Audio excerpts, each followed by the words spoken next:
Sir, he has my underwear in his pocket. An 8-year-old girl, shaking, tears running down her face, stood in front of 36 of the most dangerous-looking men in America. 36 Hell's Angels. 36 engines went silent. 36 hearts stopped beating for 1 second. And then 36 men became the last thing one predator ever wanted to see coming. What happened next didn't just end one man's freedom, it exposed a monster no one knew existed. Subscribe now, follow this story to the very end, and drop your city in the comments so I can see how far this story travels. This one will shake you. Lily Carter was 8 years old, and she was running harder than she'd ever run in her life. Her braids whipped behind her. One sandal was half unbuckled and slapping against the gravel with every step. Her white sundress, the one with the little blue flowers her mama picked out special for the fair, was smudged with dirt at the knees where she'd stumbled once, caught herself, and kept going. She wasn't running towards something. She was running away from something. And she was running towards someone, anyone, who looked big enough and scary enough to make the bad things stop. She found them at the edge of the parking lot. 36 motorcycles, 36 men in leather, and one man who stood taller than all the rest. Jack Hammer Sullivan leaned against his custom Road King, arms crossed, half listening to Brick argue about NASCAR with Viper. He was 47 years old, 6'6", 260 pounds. Sandy brown hair pulled back, beard streaked gray, arms covered in ink from wrist to shoulder, some of it military, some of it club, and one name on his right knuckles that he never talked about. Sarah, his daughter, dead at 6, leukemia, the kind that moves so fast you don't even get to finish saying goodbye. That loss cracked him in half. The Hells Angels put him back together, not whole, never whole, but standing. He saw the girl before anyone else did. Something about the way she moved tripped every alarm in his body. He'd spent 3 tours in Afghanistan reading people's movements for survival. The way someone walks when they're carrying a bomb. The way someone runs when they've just seen death. This girl was running like the second one. She didn't slow down. She ran straight through the group, past Torch, past Shadow, past Preacher, past every single one of them, and stopped right in front of Hammer. So close her sandals almost touched his boots. She had to tilt her head all the way back to look up at his face. Her chest was heaving. Snot and tears were mixed together on her cheeks. Her hands were balled into fists at her sides, shaking. Brick's cigarette froze halfway to his mouth. Viper stopped mid-sentence. Shadow stood up from the cooler he'd been sitting on and took off his sunglasses. Preacher closed his book. Every man went quiet. The girl opened her mouth. Nothing came out. She tried again. Her voice cracked, broke, and then pushed through anyway. Small and desperate and so brave it hurt to hear. Sir, he has my underwear in his pocket. The words hit like a bullet. Nobody moved. Nobody breathed. The sound of the carnival, the rides, the music, the screaming kids, the barkers, all of it became nothing. White noise, static, gone. Hammer felt something shift inside his chest. Something cold and heavy dropping into place like a round being chambered. He slowly unfolded his arms, lowered himself to one knee. The leather of his vest creaked. His knees popped. He brought his face level with hers, this giant of a man folding himself down to meet a terrified child where she was. Say that again for me, sweetheart, he said. His voice was low, gentle, the kind of gentle that big men learn when they realize their normal voice scares people. Slow. Lily's lip trembled. A fresh wave of tears broke loose. A man. He went through my backpack. When I was in the bathroom, I came out and I saw him. He took them. He put them in his pocket, and he walked away really fast. Where was this? By the game booths, the bathroom near the ring toss. And where did he go? Toward the fun house, but I lost him. There were too many people. Hammer's eyes didn't leave her face. He was reading her the way he'd read 1,000 situations in combat, looking for confusion, exaggeration, childish misunderstanding. He found none. He found terror. He found shame. He found a little girl who knew exactly what had happened and exactly how wrong it was. "Did he touch you, Lily?" She shook her head fast. "No, he didn't see me watching, but I saw him." "What did he look like?" "Yellow shirt, like a polo, and khaki shorts. He had glasses, the skinny kind with wire, and a blue bag, like a little cooler bag. His hair was brown but not much of it, like thin on top."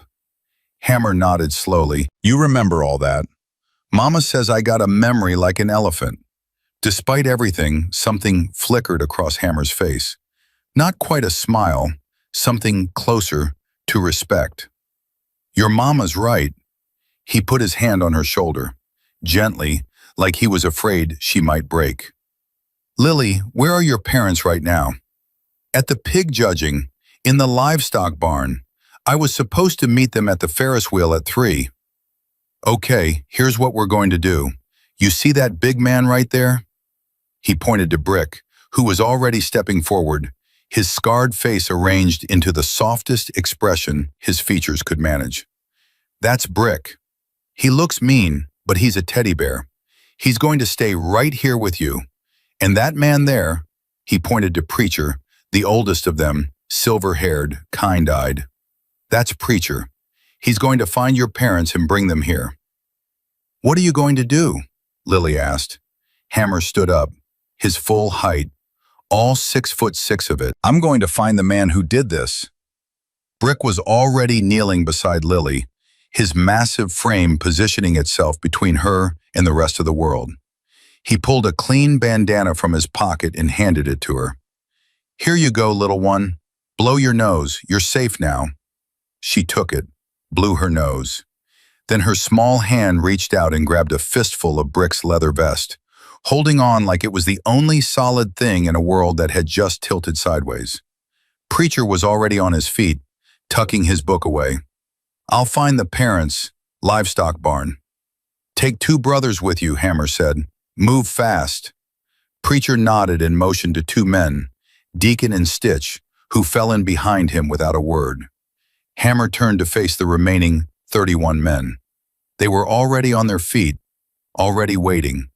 Every face hard, every jaw set, every pair of eyes locked on him with the same expression. The look of men who'd just been given a mission they'd die before failing. Hammer's voice dropped to a level that only carried as far as his brother's. "Listen up. Yellow polo shirt, khaki shorts, wire-rimmed glasses, blue cooler bag, brown hair thinning on top, white male, mid-40s, average height. Last seen heading from the restrooms near the ring toss toward the funhouse. That was maybe 15 minutes ago. He's got a little girl's underwear in his front pocket, and he doesn't know anyone saw him take them." He paused, let it sink in, watched it land on each man's face like a slap. He's still here. Predators like this don't run right away. They think they got away with it. They stick around. They blend in. That's what makes them dangerous. He divided them with quick, precise commands, the same way he divided fire teams in Helmand Province. "Viper, take 8 men. Food court and vendor stalls. Cover every table, every line, every trash can. Shadow, take 8. Game booths and funhouse." He was headed that direction. "Torch, take 8. Parking lots and exits. Nothing with wheels leaves without getting clocked. Knox, take 8. Perimeter fence. Every gap, every gate, every hole big enough for a man to squeeze through." He looked at each team leader in turn. "You find him, you radio it in. You do not engage. You keep eyes on him and you wait for me. We do this clean. We do this smart. This man faces the law, but he faces us first. Understood?" "Understood." 31 voices, low and hard, in unison. "Move." They moved. 31 men dissolving into a county fair crowd like smoke. Leather vests cutting through families and fairgoers. People stepped aside without knowing why, just some deep animal instinct recognizing that these men were no longer browsing. They were hunting. Shadow's team reached the funhouse first. He positioned his men at intervals, casual, leaning against posts, checking phones, blending in as much as men covered in tattoos and leather could blend in. His eyes moved constantly, scanning faces, cataloging details. He'd spent 12 years in military intelligence before the club. Finding people who didn't want to be found was what he did before breakfast. He stopped at the kettle corn booth. "Hey, about 15, 20 minutes ago, man in a yellow polo shirt, wire glasses, carrying a small blue cooler bag. You see him come through here?" The vendor, a heavy-set woman in an apron dusted with sugar, nodded immediately. "Yeah, I saw him, headed that way." She pointed east, toward the food court. He seemed like he was in a hurry, kept looking behind him. Shadow radioed it in. "Hammer, target moved east from funhouse toward food court approximately 15 to 20 minutes ago. Vendor confirmed, moving to intercept." "Copy." "Viper, you catch that?" Viper's voice crackled back. "Copy. Sweeping food court now." Hammer was moving through the crowd with long, deliberate strides. People parted for him without being asked. Some deep part of their brain, the part that remembers what it's like to be prey, looked at this man and said, "Move." A woman at the lemonade stand confirmed the next sighting when Viper reached her. "Yellow polo? Glasses?" "Yeah, honey, he was here. Bought a lemonade. Sat right there at that table for maybe 5 minutes. Then he got up and walked toward the AG hall, the big tin building over there." Viper radioed. "Hammer, target moved from food court to the agricultural exhibition hall, east entrance." "How long ago?" "Lemonade lady says maybe 10 minutes. He's still there. Has to be." "Torch, seal the parking lot closest to the AG hall. Knox, get 2 men on the back exit of that building. Shadow, bring your team to the east entrance. Viper, take the west. Nobody goes in or out until I get there." "Copy. Copy. Copy. Copy." The net closed. Hammer reached the agricultural exhibition hall, a long, tin-roofed building that smelled like hay and honey and fresh vegetables. The kind of building where local farmers proudly display their biggest pumpkins and their best preserves and their blue-ribbon sweet corn. Torch was at the east entrance. He looked at Hammer and gave one short nod. "He's inside, east side, about halfway down, sitting on a bench between the tomato display and the honey table." Yellow polo confirmed. Blue cooler bag on the bench beside him. He's pretending to read a pamphlet about beekeeping. "How's he look?" "Nervous, keeps checking his phone, keeps touching his right front pocket. He knows he did something wrong. He just thinks he got away with it." Hammer looked at Torch.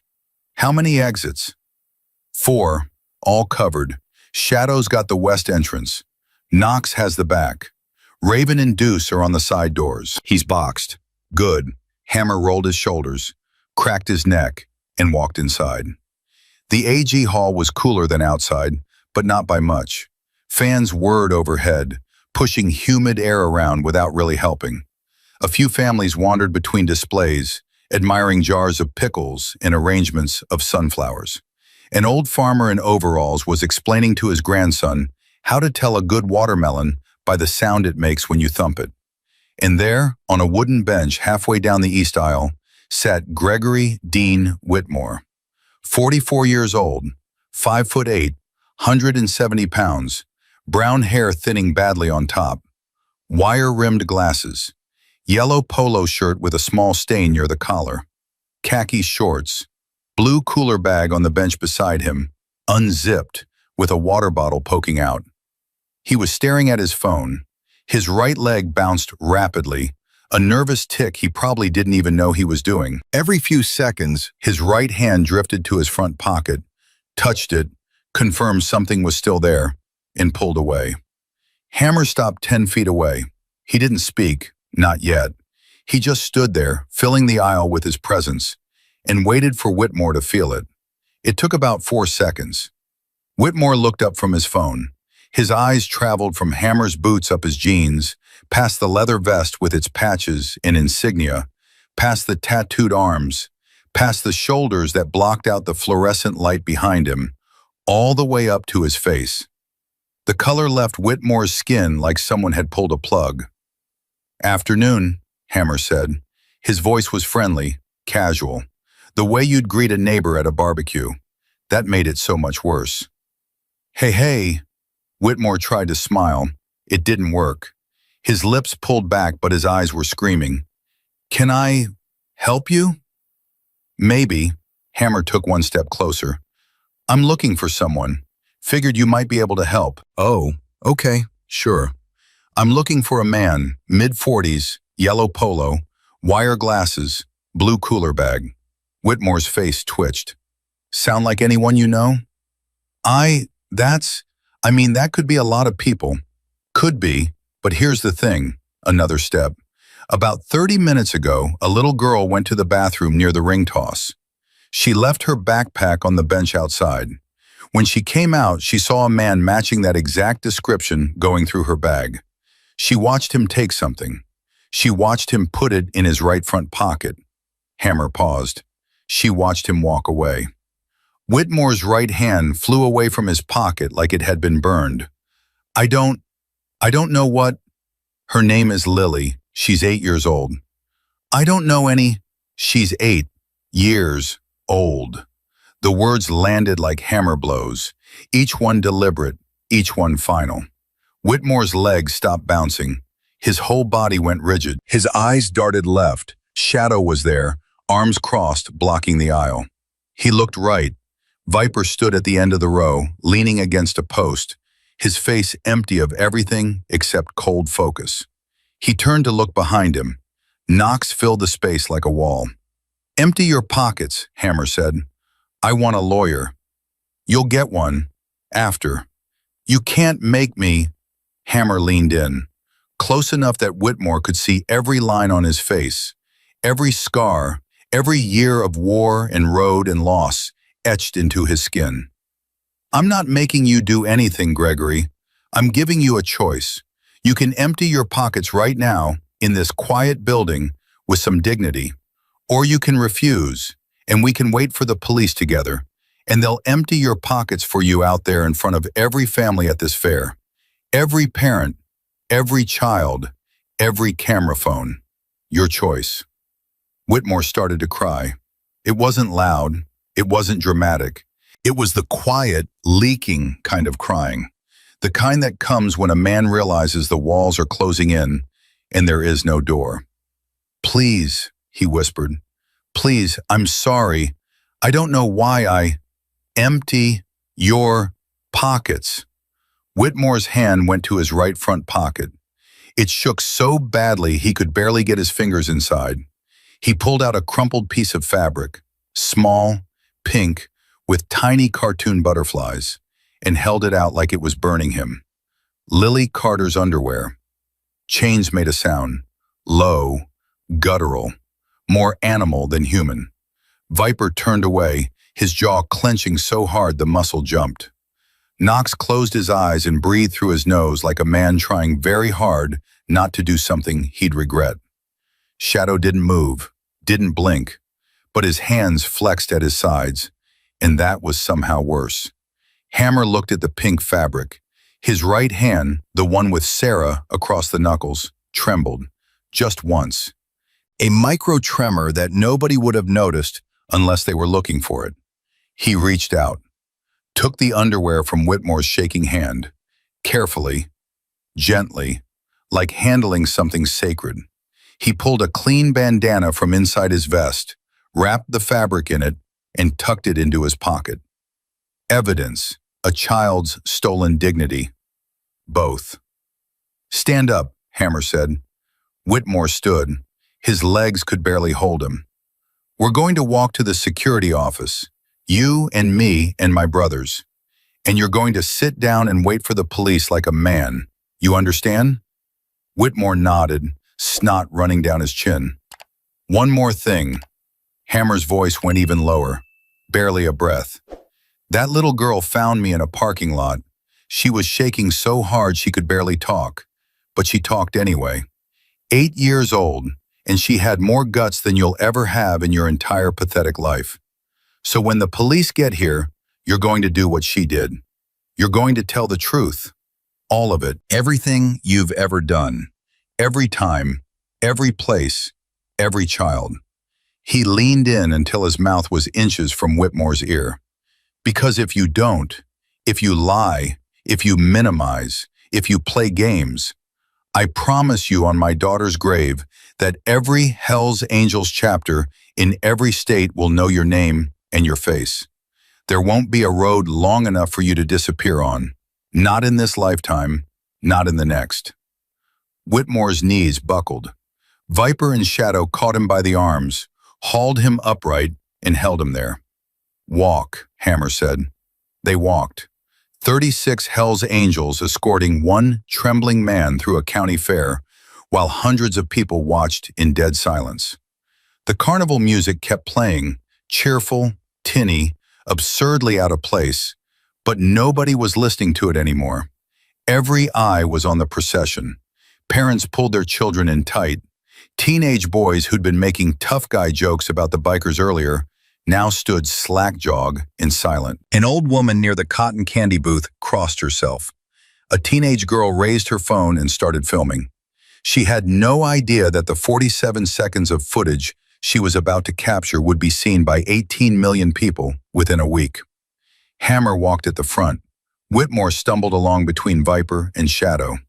The rest of the Hell's Angels formed a corridor, a human wall of leather and muscle and righteous fury that kept the crowd at a respectful distance. Nobody spoke. They didn't need to. The security office was a double-wide trailer with Miller County Fair security stenciled on the side in fading white letters. A window AC unit rattled and wheezed, fighting a losing battle against the July heat. Hammer pushed the door open without knocking. 2 security guards looked up from their folding chairs. Young, early 20s, college kids working a summer gig. They were completely unprepared for what walked through that door. A terrified, sobbing man flanked by men who looked like they'd ridden straight out of the book of Revelation. "Call the police," Hammer said. "Right now." What's going on?" This man stole a child's underwear from her backpack. Hammer reached into his vest, pulled out the bandana-wrapped evidence, and placed it on the desk with the care of a man handling a grenade. These belonged to an 8-year-old girl named Lily Carter. He took them while she was in the bathroom. She witnessed it. We found him with the evidence still in his pocket. Both guards went white. One of them grabbed his radio so fast he nearly dropped it. "Dispatch, this is Fair Security. We need police here now. We have a situation involving a child." Whitmore collapsed into a folding chair, his face in his hands, making sounds that weren't quite crying and weren't quite breathing. Something broken and ugly in between. Hammer stood over him. "You sit there," he said quietly, "and you think about what you did. And when the police walk through that door, you tell them everything. Because this is the last chance you'll ever get to do one decent thing in your miserable life." Sirens. Distant at first, then louder, then screaming, then right outside the door. Hammer didn't move.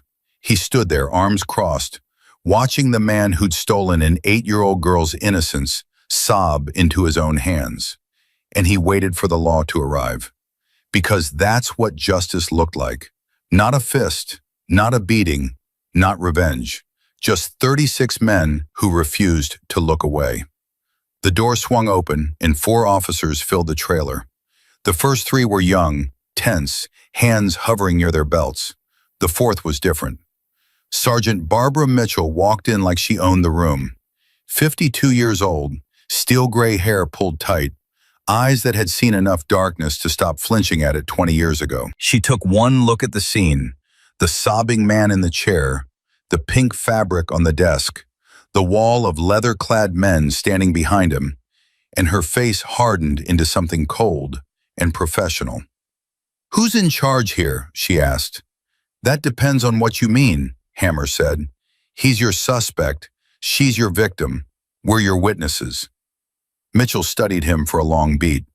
Thomas Sullivan, Hell's Angels, Knoxville chapter. Yes, ma'am.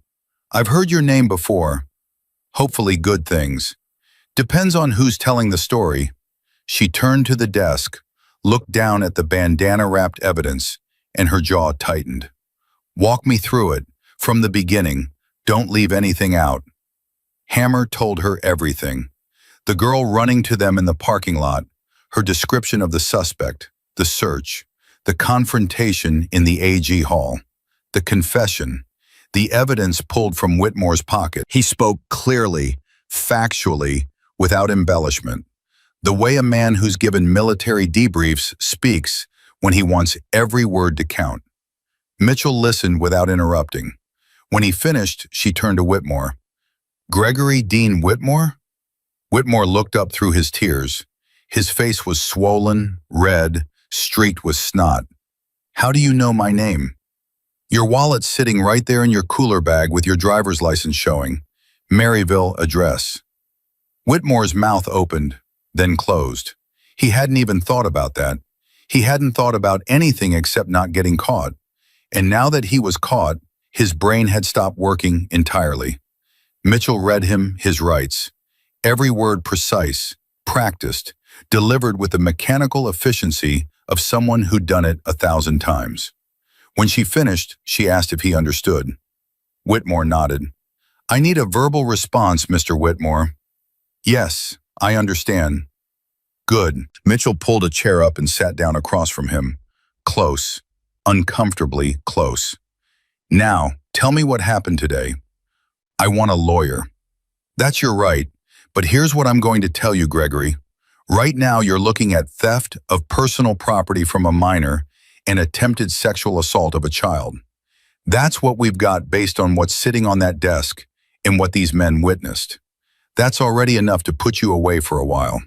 She leaned forward. But I've been doing this job for 25 years. And in my experience, men who steal children's underwear at county fairs don't wake up one Tuesday morning and decide to start. This is a pattern, and patterns leave evidence. So here's what's going to happen whether you talk to me or not.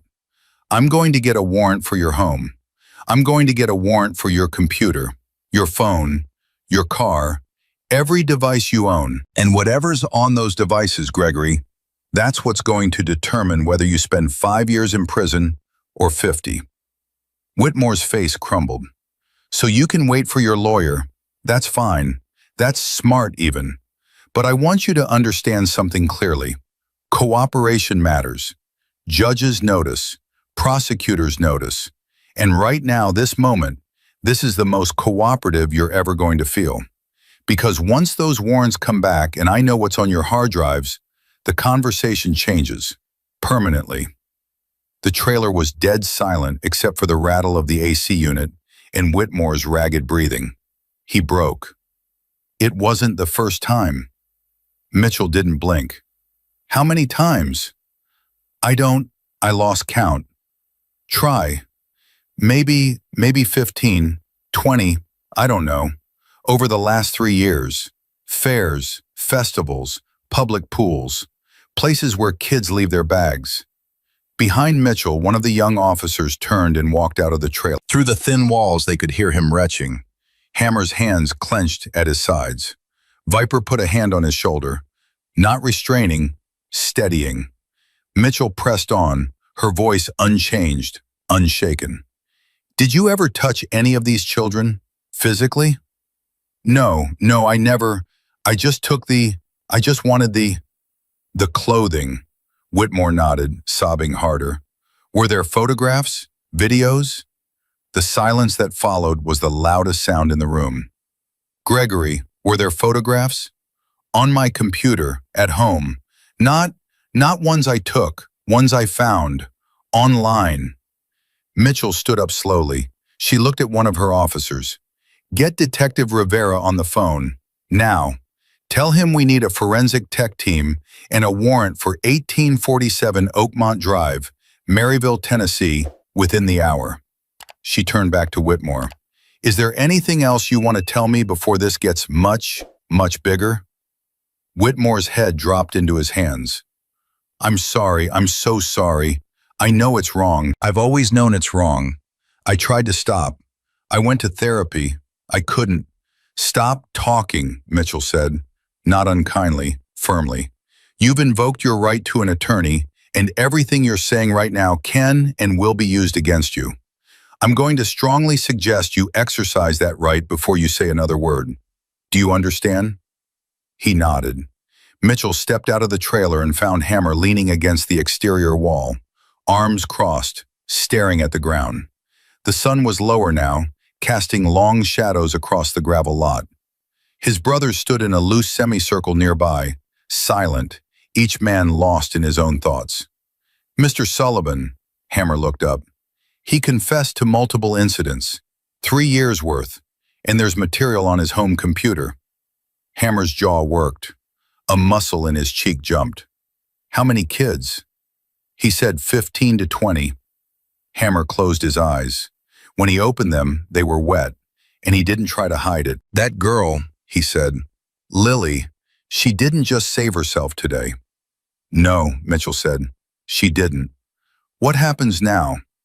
Forensics will go through his house, his devices. If what he's saying is true, and I believe it is, this becomes federal. FBI, Homeland Security, the whole machine. Will Lily have to testify? Possibly, eventually, but for now we have his confession, we have physical evidence, and we have your statements. That's more than enough to hold him. Hammer nodded. We'll need to give official statements, all of us. I've got officers set up inside the fair office. It's going to take a while with 36 witnesses. We're not going anywhere. Mitchell studied him for a moment. Then she reached into her pocket and pulled out a business card. My direct line, case numbers on the back. If you think of anything else, day or night. Hammer took it, turned it over in his fingers. Sergeant, can I ask you something? Go ahead. 3 years. He's been doing this for 3 years. How does nobody catch that? Mitchell's face tightened. It was the first crack in her professional armor. Because men like him are invisible, Mr. Sullivan. They're accountants and neighbors and guys who coach Little League. They don't look like monsters. They look like everybody else. And kids don't talk. They're scared. They're ashamed. They think nobody will believe them. She paused. Today, one little girl decided to talk anyway, and she happened to find 36 men who believed her. That's not how it usually goes. How does it usually go? The kid stays quiet, the man moves on to the next fair, and nobody ever knows. Hammer felt that cold thing in his chest get heavier. Not today, he said. No, not today. Mitchell went back inside. Hammer stayed where he was, leaning against the trailer, processing. 3 years, 15 to 20 children, all because one man looked ordinary enough to disappear in a crowd. Brick appeared beside him.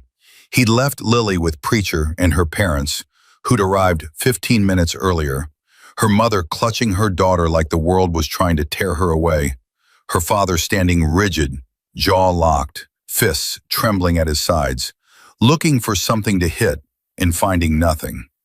How bad? Brick asked. Bad. Multiple victims. Years of it. Stuff on his computer. Brick was quiet for a long time. Then, she stopped him, Hammer. That little girl stopped him. Yeah. If she hadn't run to us, I know. If she'd been too scared, I know, Brick. They stood in silence. 2 big men with nothing to say and everything to feel. The statements took 3 hours. 36 men, one by one, sitting across from officers and recounting their part of the afternoon. Shadow gave his statement like a field report, precise, chronological, emotionless. Viper kept cracking his knuckles while he talked, the only outward sign of what was churning inside him. Torch had to stop twice to collect himself. Knox, the former state trooper, the man who'd spent 15 years in law enforcement before joining the club, gave the most detailed account, pointing out procedural elements that even the officers hadn't thought to ask about. "You should know," Knox told the officer taking his statement, "we were careful about chain of custody on the evidence." Sullivan wrapped it immediately. "Minimal handling, no contamination. It'll hold up." The officer looked at him. "You've done this before." Different badge, same job. When it was Hammer's turn, he sat down across from a young detective named Torres, late 20s, earnest, clearly out of his depth but trying not to show it. "Mr. Sullivan, can you describe the moment the girl approached you?" "She came running out of the crowd, full sprint, crying. She was looking for help and she picked me." "Why do you think she chose you, specifically?" Hammer almost smiled. "Probably because I'm the biggest, ugliest thing in any room I walk into.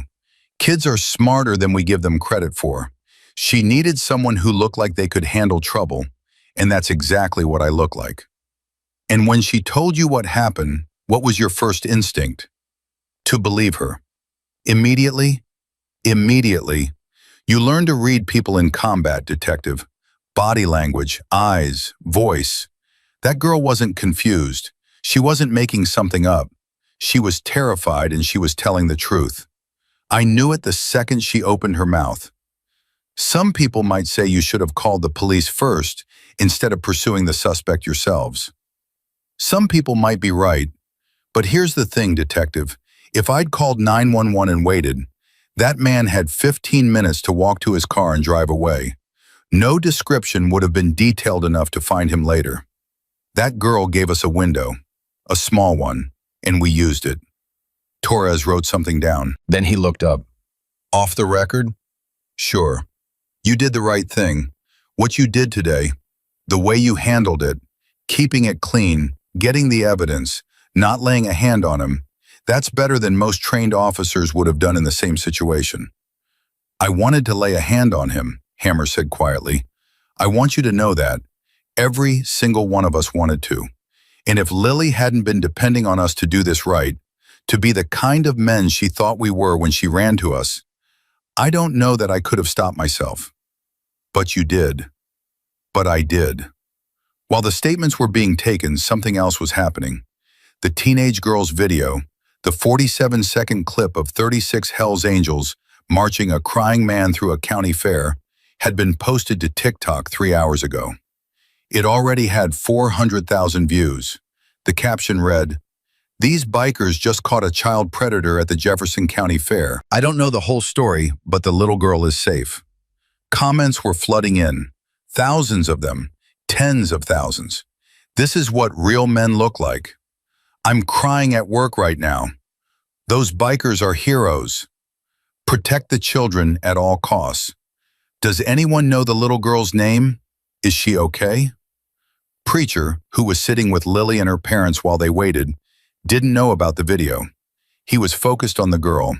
She'd stopped crying an hour ago and was now sitting on an overturned crate, drinking a Sprite that one of the security guards had given her, swinging her legs. Kids are resilient that way. The terror fades faster than adults expect, replaced by the simple comfort of sugar and a safe lap to lean against. But her father, David Carter, couldn't stop pacing. He'd arrived at the security area wild-eyed and frantic after Preacher found him at the livestock pavilion. His first instinct had been rage, hot, directionless, overwhelming. He'd wanted to punch something, break something, find the man who'd violated his daughter, and tear him apart with his bare hands. Karen, Lily's mother, had collapsed into tears the moment she saw her daughter, dropping to her knees and pulling Lily into an embrace so tight that Lily had said, "Mama, you're squishing me." Now Karen sat on a bench with Lily on her lap, rocking slightly, not letting go. David paced. 3 years, he said suddenly, stopping in front of Preacher. The officer said he confessed to doing this for 3 years. 3 years and nobody caught him. Preacher looked up from the bench where he sat. They caught him today. Because my daughter, my 8-year-old daughter, had to be the one brave enough to... David's voice cracked. He put his hands on his knees, bent over, and breathed. Preacher stood up, slowly, He was 58 years old, silver-haired, and moved with the careful economy of a man who knew his body wasn't what it used to be. But his voice, when he spoke, carried the quiet weight of a man who'd spent decades learning how to say the right thing at the hardest moment. David, listen to me. Your daughter did something today that grown men struggle to do. She saw something wrong. She was scared out of her mind, and she spoke up anyway. She didn't freeze. She didn't hide. She found the toughest-looking people she could see, and she told the truth. That's not luck. That's not accident. That's how she was raised. That's you and your wife. David looked at him. His eyes were red. His chin was trembling. I wasn't there, he whispered. I was looking at pigs. My daughter was and I was standing there looking at pigs. You were 100 yards away at a county fair on a Saturday afternoon. You didn't do anything wrong. I should have been with her. She went to the bathroom. Kids go to the bathroom. You can't stand outside every bathroom door for the rest of her life. What you can do, what you already did, is raise a girl who knows how to save herself. And that's exactly what she did. David's fists unclenched. Not all the way, but enough. Karen spoke from the bench, her voice muffled against Lily's hair. She told me she picked the biggest man she could find. She said he looked like he could fight a bear. Preacher smiled. She's not wrong about that. Are we safe? Karen asked. Is the man? He's in police custody. He's not going anywhere. Not today. Not for a very long time. Lily stirred in her mother's arms. She looked up at Preacher with those big eyes, still tired, still a little red, but no longer terrified. Where's the big man, the one with the beard? Hammer? He's giving his statement to the police. Is he in trouble? Preacher shook his head. No, sweetheart, he's not in trouble. He's helping the police make sure the bad man can't hurt anyone else. Good. Lily settled back against her mother. Then quietly, he was nice. He was really scary looking, but he was really nice. Yeah, Preacher said. That's Hammer. Inside the fair office, the last statements were wrapping up. Hammer signed his and handed the pen back to Detective Torres. His phone buzzed in his pocket. Then again. Then a third time. He pulled it out and saw a string of messages from his brother Duke, who was back in Knoxville watching the shop. Brother, you need to see this. You're all over the internet. Video of you guys marching some dude through a fair. It's everywhere. It just hit 1 million views. Hammer stared at his phone. Then he put it away. He didn't care about views. He didn't care about the internet. He cared about one thing, the look on an 8-year-old girl's face when she told him the worst thing that had ever happened to her, and watched him believe her without hesitation. He stood up, thanked Torres, and walked out of the fair office. Mitchell was waiting outside, leaning against her cruiser, arms folded. The sun was going down now, the sky streaked orange and purple, the heat finally breaking. We just heard back from the Maryville PD, she said. They executed the warrant on Whitmore's house. And? Mitchell's expression told him everything before she opened her mouth. His computer had over 12,000 images, categorized, dated, organized into folders. He'd been collecting for at least 7 years, and they found a journal, handwritten, detailed descriptions of children he'd been watching at public events, dates, locations, what they were wearing, physical descriptions. Hammer felt the ground tilt slightly under his feet. How many children in the journal? Mitchell paused. 43. The number hit him like a physical blow. He took a step back, leaned against the trailer, pressed his palm flat against the warm metal and breathed. 43 children. 43 descriptions in a handwritten journal, written by a man who looked like every other middle-aged accountant at every other county fair in America. Lily was number 43, Mitchell said quietly. She was the last entry, dated today. Hammer's hand, the one with Sarah on the knuckles, curled into a fist against the trailer. He was escalating, Mitchell continued. The early entries are just observations, descriptions from a distance. But the later ones are more detailed, more specific. He was getting closer, taking more risks. The clothing theft started about 3 years ago, which matches his confession. But the watching started long before that. He was building up to something. That's our assessment. And Lily may have been the one who stopped him from getting there. Hammer looked toward the parking lot where his brothers were gathered. 36 men in leather leaning against their bikes, smoking, talking quietly, waiting. Beyond them, he could see the Carter family, David and Karen flanking Lily, Preacher standing nearby like a silver-haired guardian angel. Sergeant Mitchell. Yes? What happens to men like Whitmore? In your experience, what really happens? Mitchell was quiet for a moment. If the federal case goes the way I think it will, he's looking at 15 to 25 years minimum on the CSAM charges alone. Add the theft and attempted assault charges from today. Add whatever else the journal turns up. Add the potential for victims in other states to come forward once this goes public. And it will go public, Mr. Sullivan. It already is. He's looking at 30 to 40 years, maybe more. At his age, that's a life sentence. Good. I need to ask you something, and I need an honest answer. Go ahead. When you found him in that AG hall, when he pulled those little girls' underwear out of his pocket, and you saw what he'd done, what stopped you? Hammer was quiet for a long time. She did, he finally said. Lily. Because she didn't come to us looking for revenge. She came looking for help. She came because she trusted us to do the right thing. And the right thing wasn't beating that man into the ground, even though every cell in my body was screaming at me to do exactly that. The right thing was making sure he faced the law. The right thing was making sure his confession held up. The right thing was making sure that every other child he'd watched, every other pair of underwear he'd stolen, every other family he'd violated, all of that came to light. A beating would have taken 60 seconds and felt good for about 5 minutes. What we did instead is going to put him away forever. Mitchell nodded slowly. You're a complicated man, Mr. Sullivan. I'm a simple man, Sergeant. I just ride motorcycles and try not to let kids get hurt. Mitchell almost smiled. Almost. Your statements are complete. You're free to go, but stay available. The DA's office will want to talk to all of you as this moves forward. We'll be available.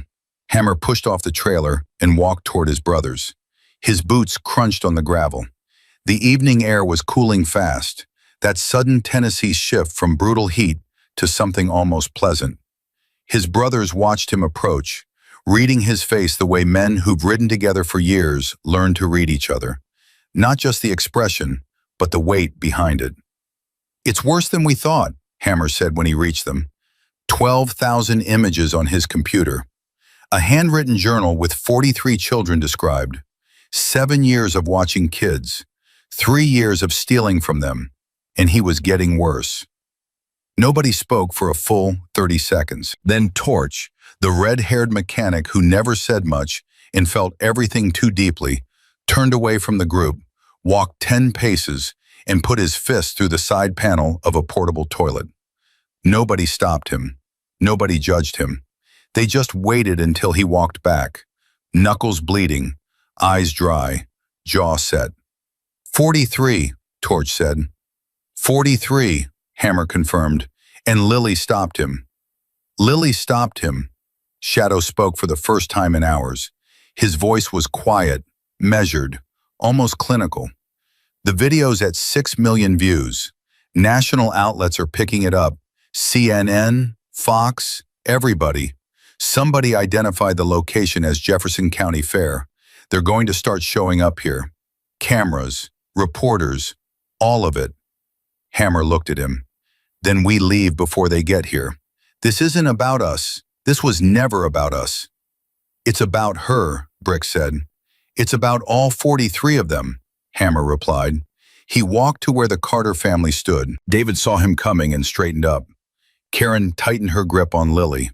But Lily, Lily pulled free from her mother and took 3 steps toward Hammer before anyone could stop her. She looked up at him. Did the police take him away? They did. Is he going to jail? For a very long time. Good.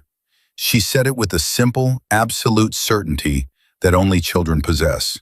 No ambiguity, no mercy, no hand-wringing about rehabilitation or circumstance. Just a clear-eyed understanding that a bad man did a bad thing, and now he was going to be punished for it.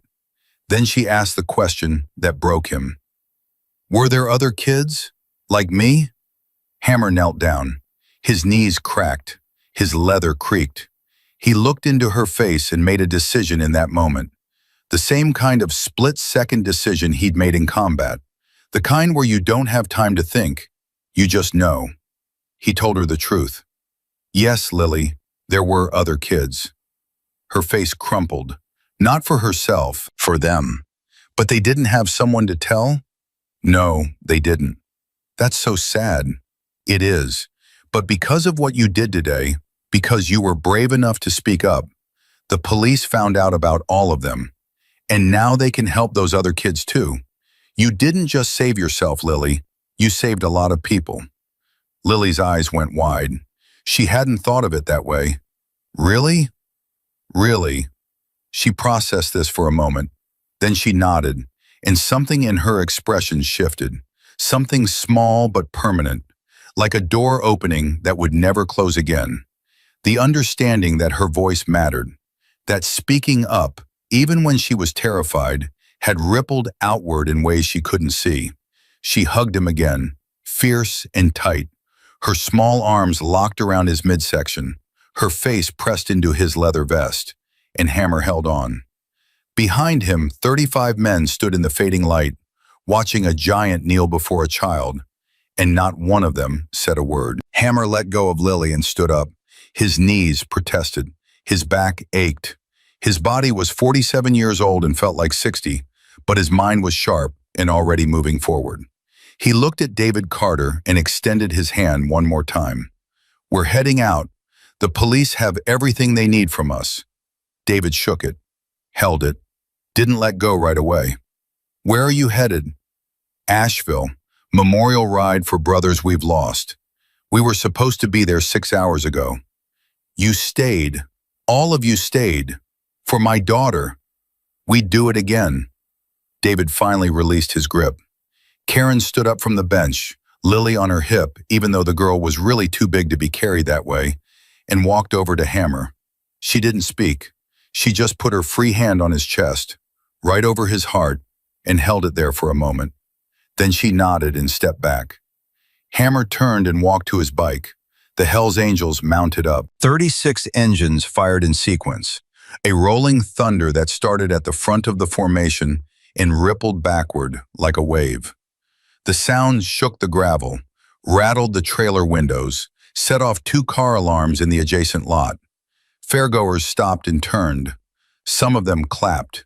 A few cheered. One old man near the front gate took off his hat and held it over his heart like a flag was passing. They rode out of the Jefferson County Fairgrounds at exactly 7:42 p.m., heading north on Route 11 toward Asheville. And behind them, in the fading light, a little girl waved from her father's arms until the last taillight disappeared. The ride should have taken 2.5 hours. Nobody spoke on the radios except for road calls. Every man rode in his own silence, processing what had happened in his own way. Hammer rode point, the wind peeling past his face, his hands steady on the bars, his mind anything but steady. 43 children. The number kept coming back. 43 entries in a handwritten journal. 43 kids that Gregory Dean Whitmore had watched, stalked, cataloged like specimens in a collection. And Lily was number 43, the last entry, dated today. What would number 44 have looked like? What would 45 have been? Hammer's grip tightened on the handlebars until his knuckles went white. They pulled into Asheville at 10:15 p.m. The Memorial Ride's base camp was a roadhouse called the Iron Forge on the outskirts of town. a place owned by a retired Hells Angels member named Dutch, who'd been letting clubs use his property for gatherings since the 1980s. A dozen other chapters were already there. Bikes lined the gravel lot 3 rows deep. Music thumped from inside. The smell of barbecue and cigarette smoke hung in the air. Dutch met them at the gate. 67 years old, white beard down to his chest, built like a barrel. He took one look at Hammer's face and stopped smiling. "I saw the video," Dutch said. "Everybody's seen the video. We're not here to talk about the video. We're here for the memorial ride. Brother, you're on CNN right now. Literally right now. They're running the clip on a loop." Hammer pulled off his gloves and shoved them in his back pocket. "I don't care about CNN. I care about honoring our dead tomorrow morning. That's what we came for." Dutch studied him. Then he nodded. "Fair enough. Food's inside. Bunks are set up in the back building. You boys look like you need both." They filed inside. The other chapters greeted them with the usual brotherhood. Handshakes, backslaps, the ritualized greetings that bound the clubs together across state lines. But there was something different tonight. Every man they passed had the same look in his eyes. They'd all seen the video. They all knew. A chapter president from Charlotte named Gunner, stocky, bald, forearms like tree trunks, pulled Hammer aside near the bar. 43 kids. Is that true?" "That's what the police told me." "Jesus Christ." Gunner rubbed his face with both hands. "Listen, Hammer, I've been getting calls all night. Charlotte chapter, Raleigh chapter, Atlanta, Birmingham, Savannah. Everybody wants to know what you need. Money, lawyers, manpower, name it. I don't need anything. The police have him. The system's going to handle it. I'm not talking about him. I'm talking about what comes after. You've got 18 million people watching that video. By tomorrow morning, it'll be 50 million. Somebody's going to want to turn this into something. The question is whether it's you or somebody else." Hammer grabbed a beer from the bar and took a long pull. He hadn't eaten since noon, hadn't slept since 5 a.m. His body was running on adrenaline fumes and the stubborn refusal to collapse in front of his brothers. "I'm not turning anything into anything, Gunner. A little girl was brave. We did what anyone should have done. End of story. It's not the end, and you know it." Hammer didn't answer. He finished his beer, set the bottle on the bar, and went to find a bunk. He didn't sleep. He lay on a thin mattress in the back building, staring at the ceiling, listening to bricks snore in the next bunk and the distant thump of music from the main building. His phone sat on his chest, buzzing every few minutes with notifications he refused to check. He thought about Sarah. She would have been 14 this year, freshman in high school, probably arguing with him about curfews and boys and why she needed a phone upgrade. He would have been terrible at saying no to her. He knew that about himself. Karen, his ex-wife, not Lily's mother, had always said he was too soft with Sarah, that he spoiled her, that a man who terrified grown adults turned into a complete pushover the second his daughter looked at him with those big brown eyes. Karen was right. She was always right about that. Sarah died on a Wednesday. 3 in the afternoon. Hammer was holding her hand. She weighed 41 pounds. The cancer had eaten everything else. Her last words were, "Daddy, it's okay. Don't be sad." He'd been sad every single day since. But today, kneeling in a gravel parking lot in front of a terrified 8-year-old girl, he'd felt something he hadn't felt in years. Purpose. The raw, undeniable sense that he was exactly where he was supposed to be, doing exactly what he was put on this earth to do. Protecting a child. He couldn't save Sarah. He knew that. He'd made peace with it, or something close enough to peace to get through most days. But Lily Carter was alive. Lily Carter was safe in her parents' arms tonight because she'd run to him and he'd believed her. That meant something. It had to mean something. At 2:47 a.m., his phone rang. Not a notification, an actual call. He looked at the screen. Unknown number, Tennessee area code. He answered.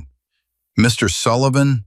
This is Detective Rivera, Maryville Police Department.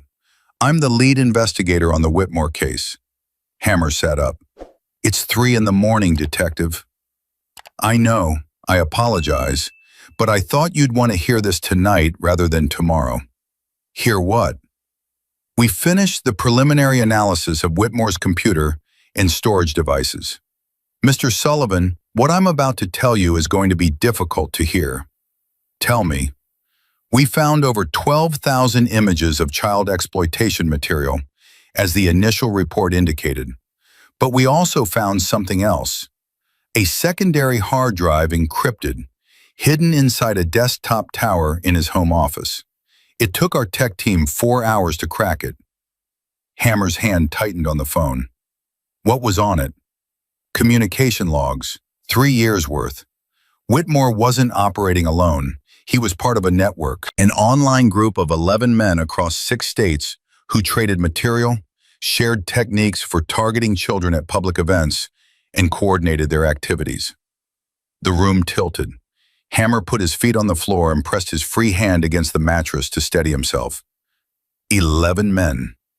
11 that we've identified so far. We've already contacted the FBI. This is federal now. They're assembling a task force tonight. Warrants are being prepared for all 11 suspects in 6 states. Because of what was on Whitmore's computer, which we only found because your club detained him at the fair, which only happened because an 8-year-old girl ran to you in a parking lot. Mr. Sullivan, I've been in law enforcement for 19 years.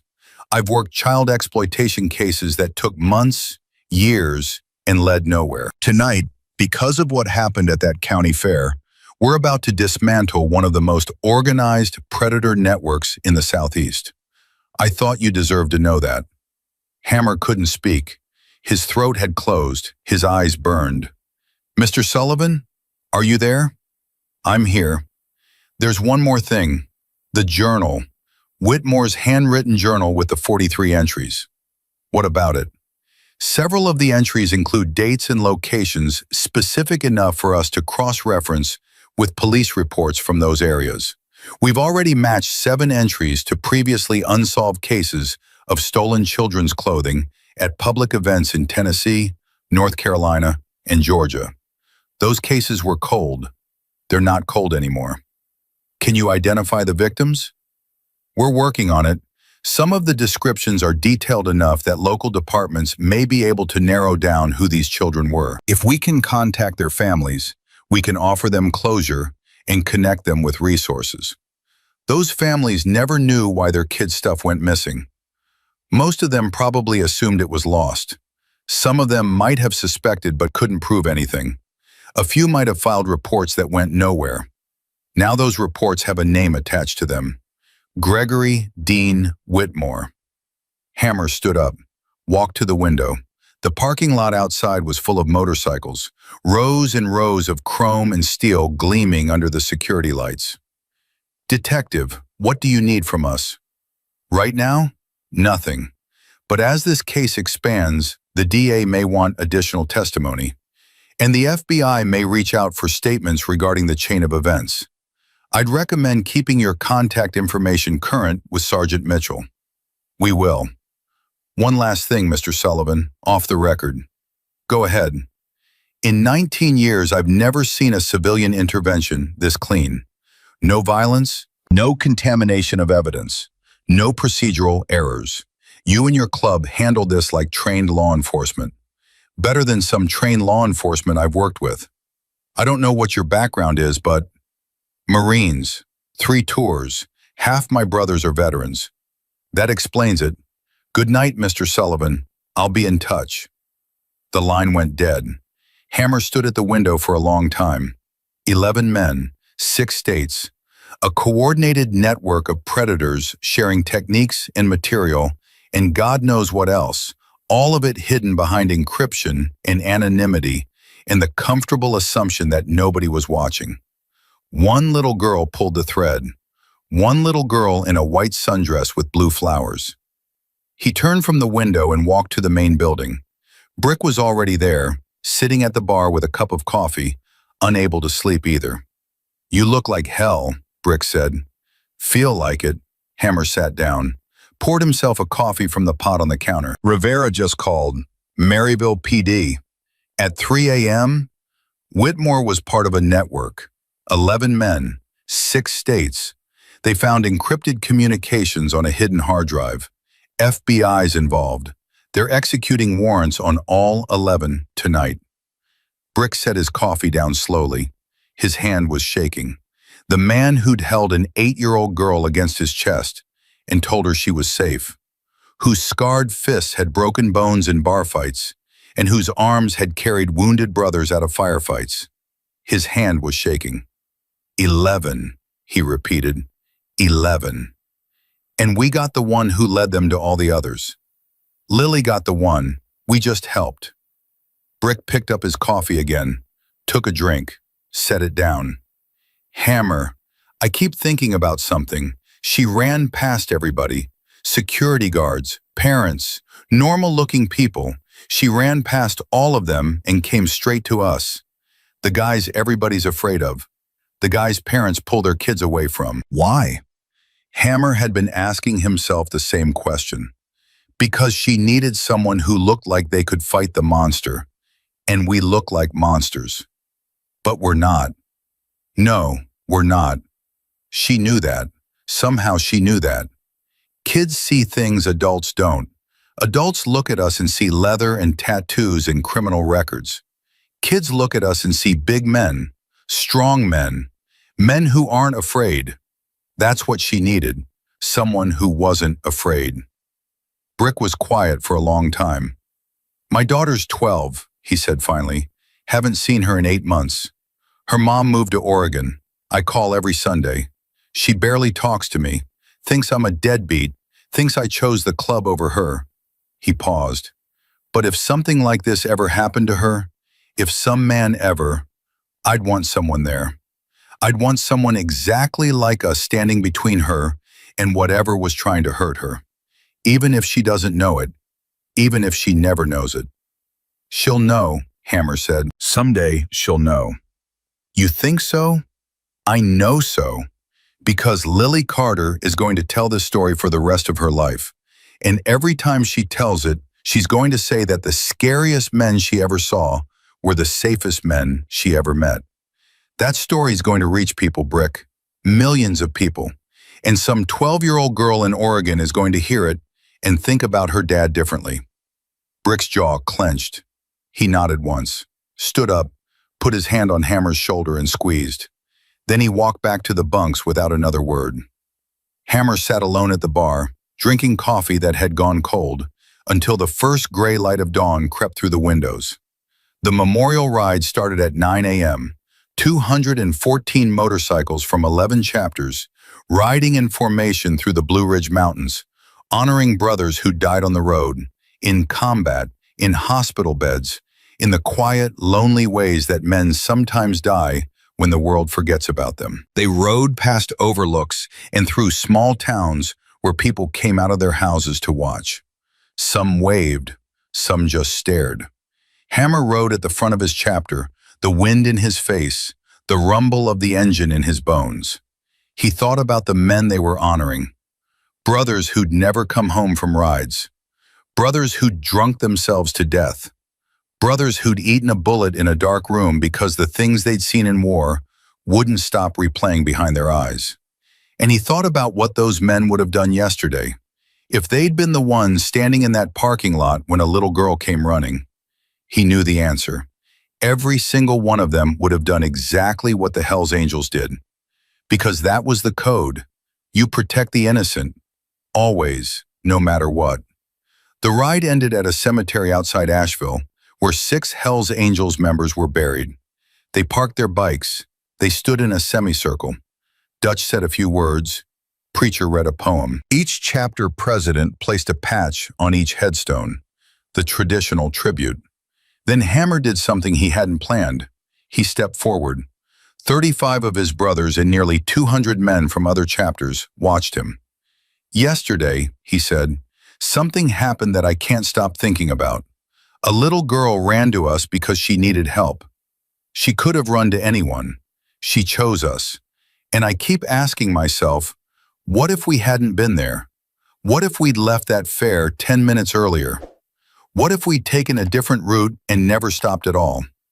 He paused, looked at the headstones. These brothers were honoring today. They didn't get to choose what their last ride would look like. None of us do.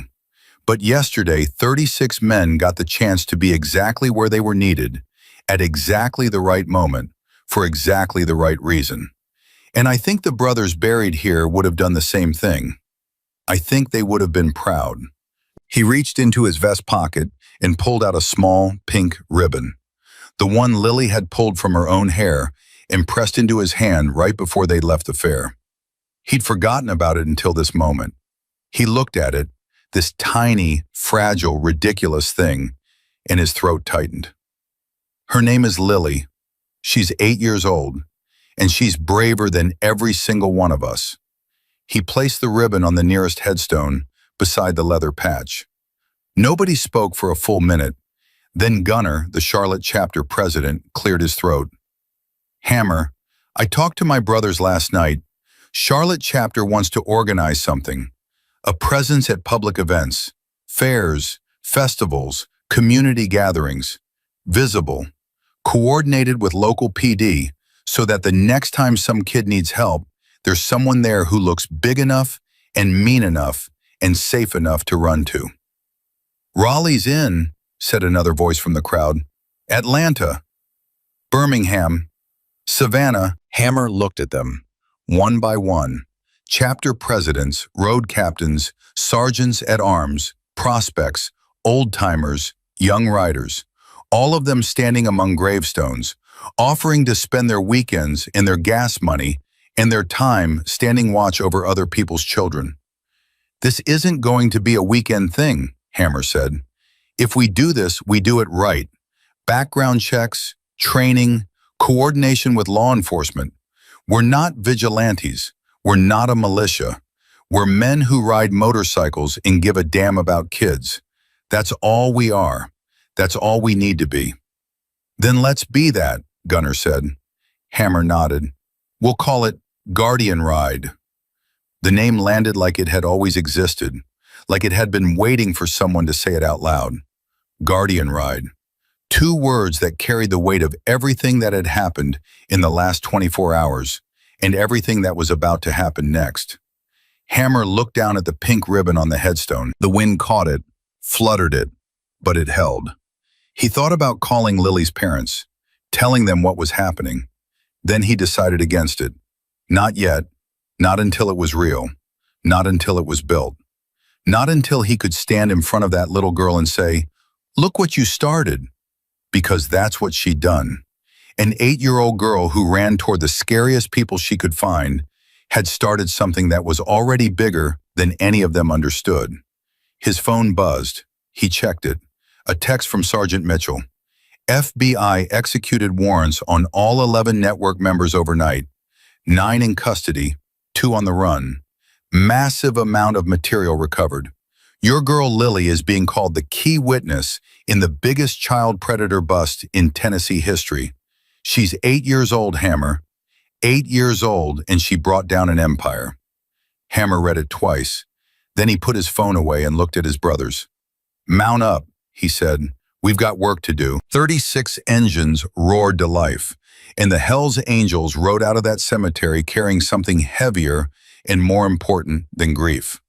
They carried a purpose. The first week was chaos. Hammer's phone didn't stop ringing, not for a single hour. Reporters, producers, podcast hosts, bloggers, true crime channels, morning show bookers, every one of them wanted the same thing. An interview, a soundbite, the biker who saved the little girl. He declined every single one. I'm not the story, he told Brick on the 3rd day, sitting in the back office of the Hells Angels clubhouse in Knoxville, staring at a phone screen filled with voicemails he'd never return. Lily's the story, and she's 8 years old. She doesn't need cameras in her face. CNN's offering a primetime segment. No. Good Morning America called twice. No. There's a woman from People magazine who drove to Knoxville and is sitting in the parking lot right now. Hammer looked up. She's what? Sitting in the lot. Been there since 7 a.m. Got a photographer with her. Hammer stood up, walked outside and found a woman in her 30s leaning against a rental car, holding a notebook, looking nervous. The photographer was in the passenger seat, pretending to check his equipment.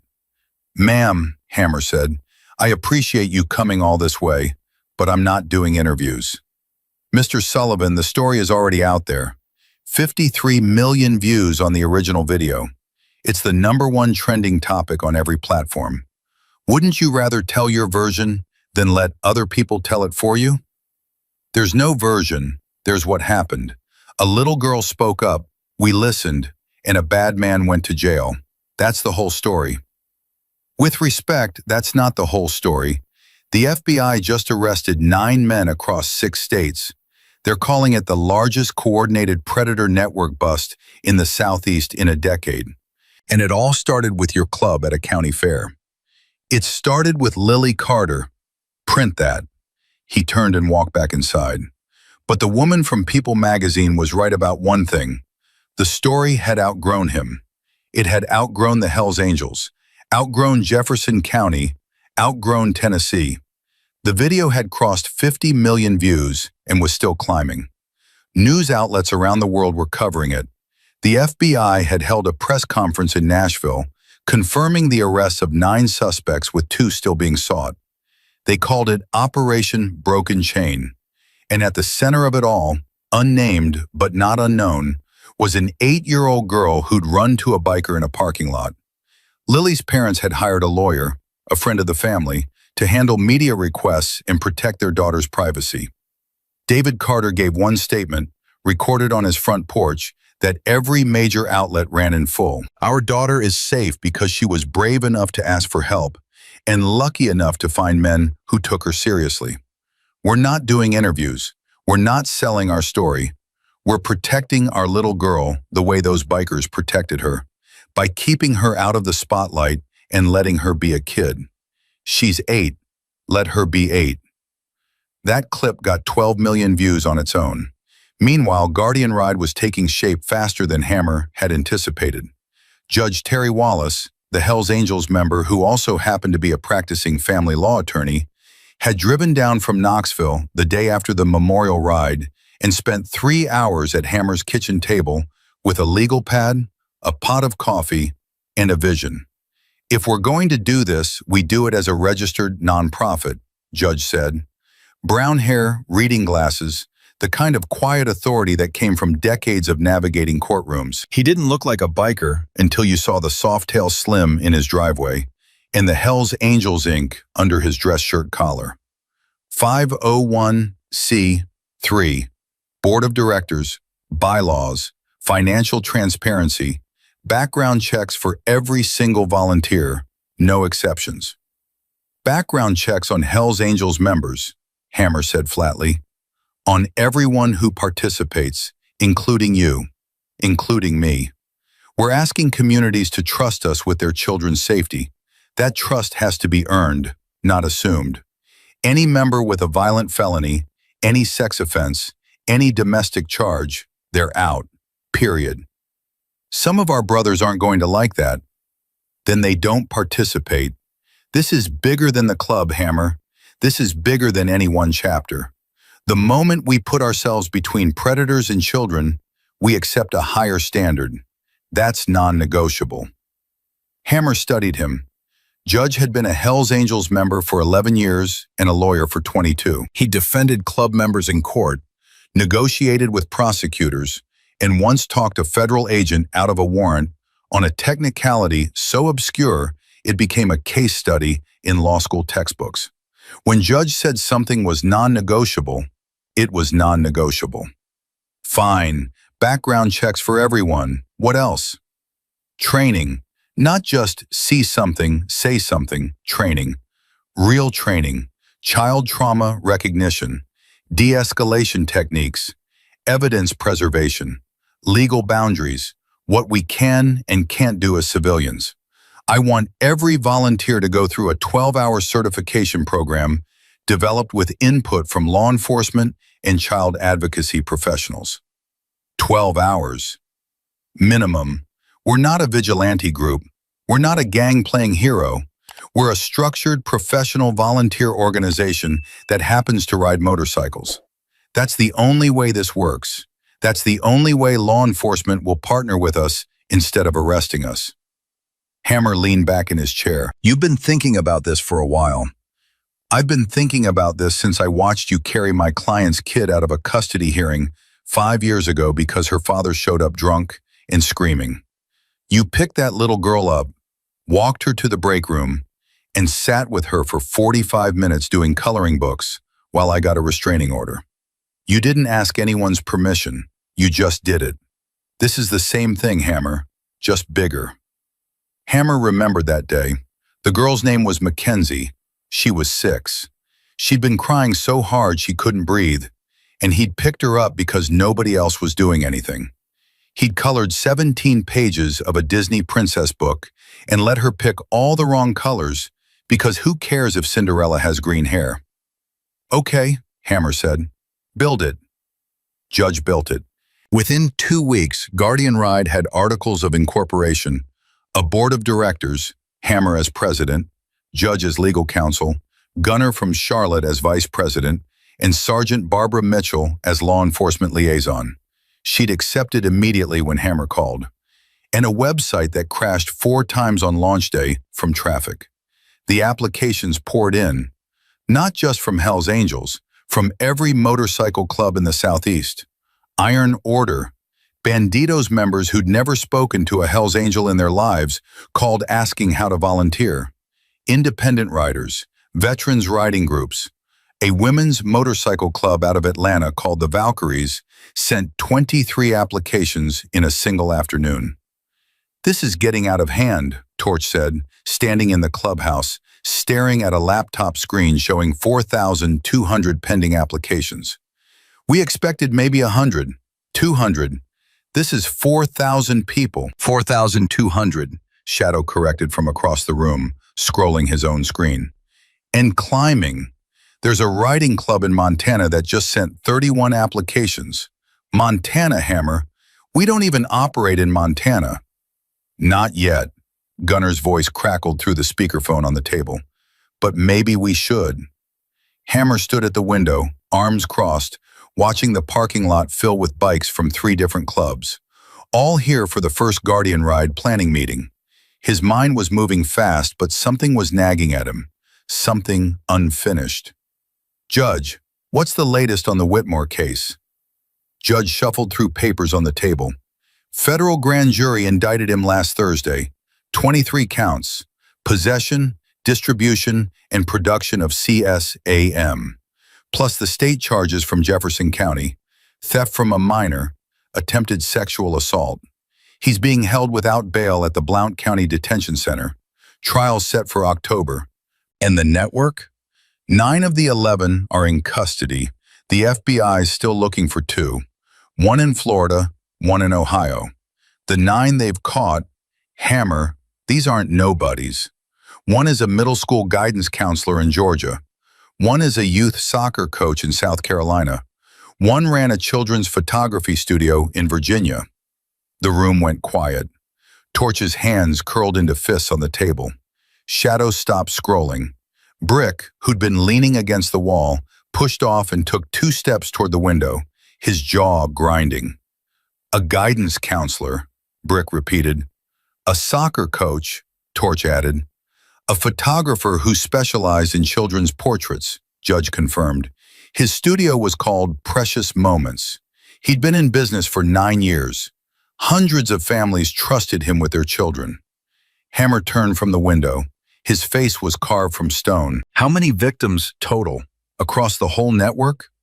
Judge took off his glasses and cleaned them with the hem of his shirt. A nervous habit Hammer had never seen from him before. The FBI hasn't released a complete number, but Detective Rivera told me privately that based on the material recovered from all 9 suspects' devices combined, they're looking at content involving an estimated 300 to 400 unique victims. 400 children. Hammer's vision blurred. Not from tears, from rage. The kind of rage that starts in your stomach and climbs up your spine and wraps around your brain like barbed wire. He gripped the windowsill and breathed through it, in through the nose, out through the mouth, the way his combat therapist had taught him, the way he'd breathe through firefights and IED blasts, and the moment the doctor told him Sarah wasn't going to make it. And Lily cracked all of it open, he said. Lily cracked all of it open. The first official Guardian Ride event happened 3 weeks after the incident at Jefferson County Fair. Hammer chose the location deliberately, the Rutherford County Agricultural Festival in Murfreesboro, Tennessee. A small-town fair almost identical to the one where they'd found Whitmore. 18 volunteers showed up, all background checked, all trained. 12 were Hell's Angels, 4 were from the Valkyries, and 2 were independent riders. One a retired cop, the other a kindergarten teacher who rode a Yamaha V-Star and had forearms covered in butterfly tattoos. They wore matching vests over their club leather, black with a white patch that read Guardian Ride, and a logo Judge's daughter had designed, a motorcycle wheel with a child's handprint at the center. The festival organizers had been nervous. Hammer had anticipated that. He'd called ahead, introduced himself, explained the program, and offered to meet with the festival board in person. 3 board members had watched the viral video. 2 of them cried during the meeting. Approval was unanimous. The Rutherford County Sheriff's Department assigned a liaison officer, a deputy named Chris Rollins, who spent the first hour watching the volunteers with visible skepticism, and the next 7 hours telling them they were the best civilian partners he'd ever worked with. "You know what impressed me most?" Rollins told Hammer at the end of the night. "Nobody played hero.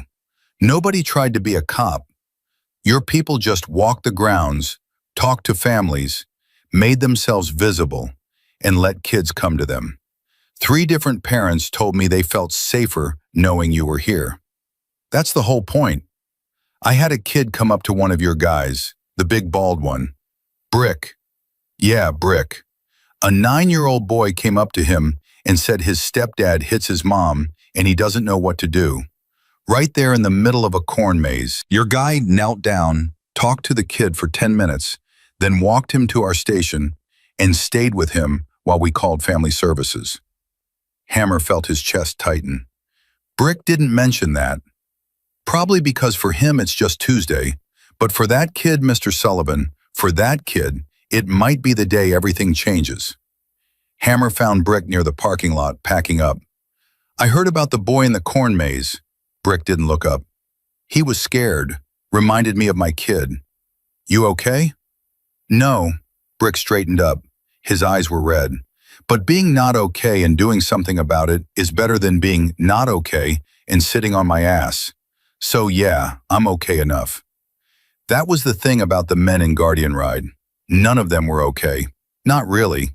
They were broken veterans and estranged fathers, and men who'd made terrible mistakes and spent years clawing their way back to something resembling decent. They drank too much and slept too little, and carried scars, visible and invisible, that would never fully heal. But they showed up.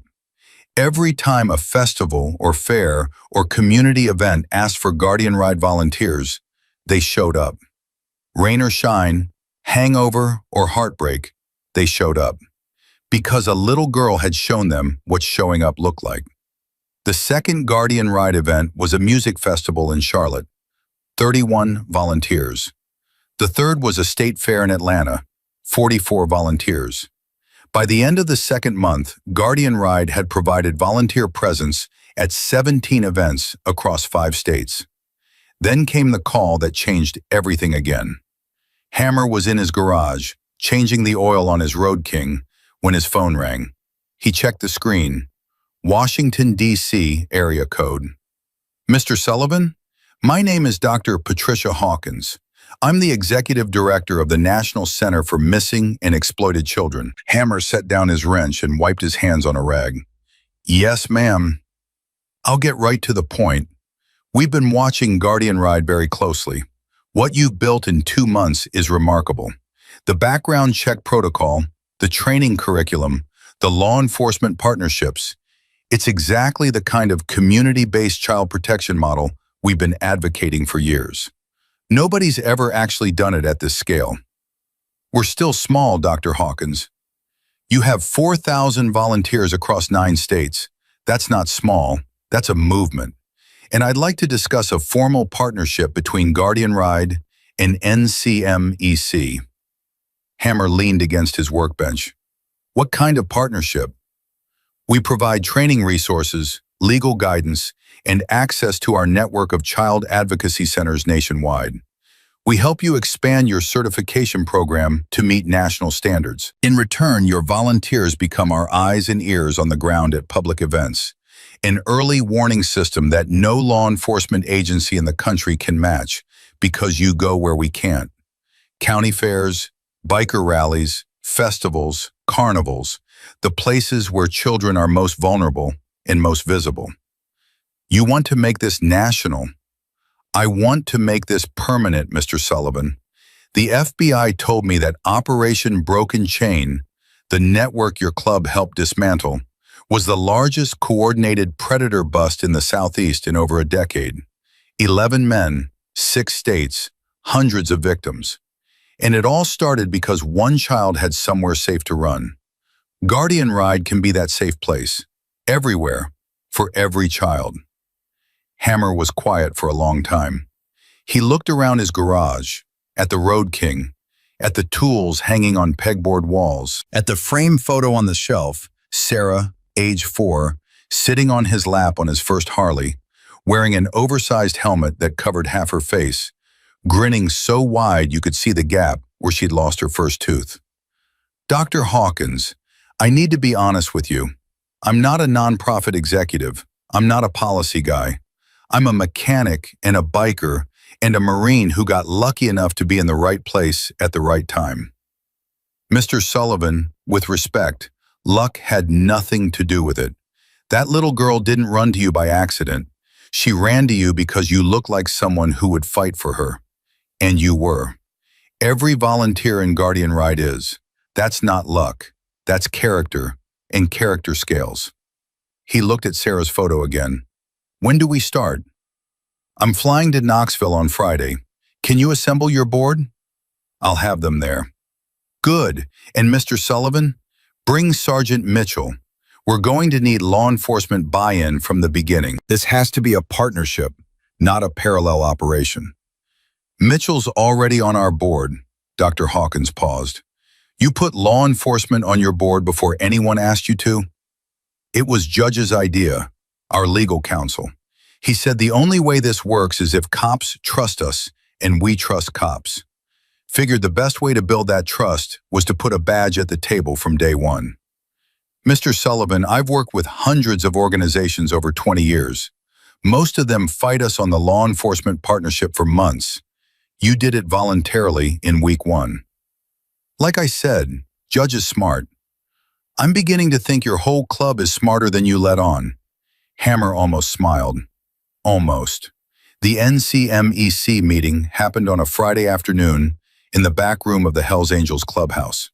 Hammer had briefly considered renting a conference room at a hotel, something professional, something that didn't have motorcycle parts on shelves and a dartboard with a politician's face on it. Judge talked him out of it.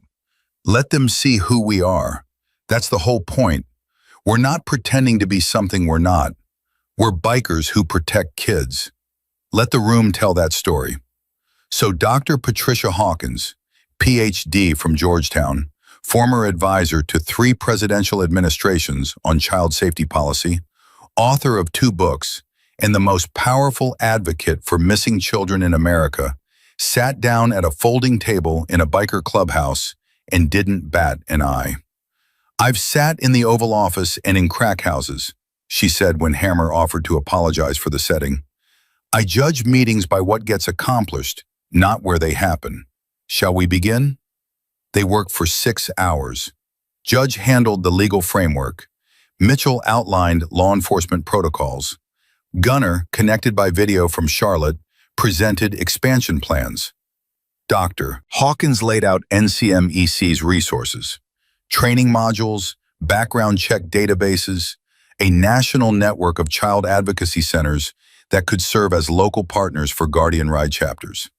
When they finished, Dr. Hawkins stood up, looked around the room, and said something that none of them would ever forget. In 1984, when NCMEC was founded, the idea that ordinary citizens could play a meaningful role in child protection was considered naive. Law enforcement was skeptical. Politicians were dismissive. Parents were paralyzed by fear. It took 20 years and thousands of recovered children to prove the model worked. She paused.